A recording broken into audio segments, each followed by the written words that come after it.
कि ये गृहस्थ आश्रम ऐसा कुआं है कि इस कुएं में पड़ने के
एक आसमान जल गिराई, बाएं हाथ में आरती की थाल लेकर भगवान की जब ते व्याधि राम धर। और जब भी हमारे जीवन में प्रभु की भक्ति आएगी, हमारे जीवन में नित्य नया मंगल होगा और हमारे जीवन में नित्य नया उत्सव होगा। हमारे मन में जब शांति आएगी तो हमारे जीवन में नित्य नया मंगल होगा, नित्य नया उत्सव होगा। हम पर जब जगदम्बा की कृपा होगी, हमारे जीवन में नित्य नव मंगल होगा और नित्य नया उत्सव होगा।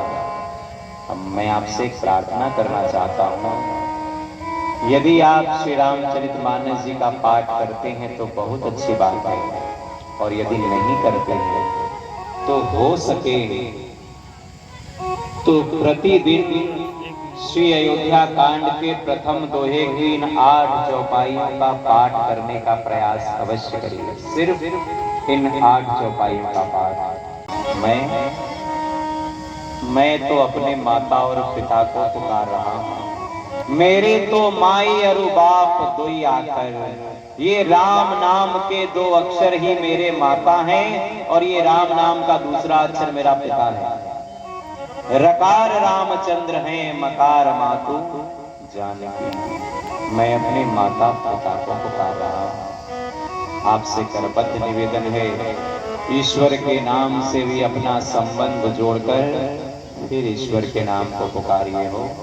राम जपो राम जपो राम जपो बावरे। भगवान के नाम का आश्रय लीजिए। कल हमने भगवान के दिव्य विवाह का दर्शन किया।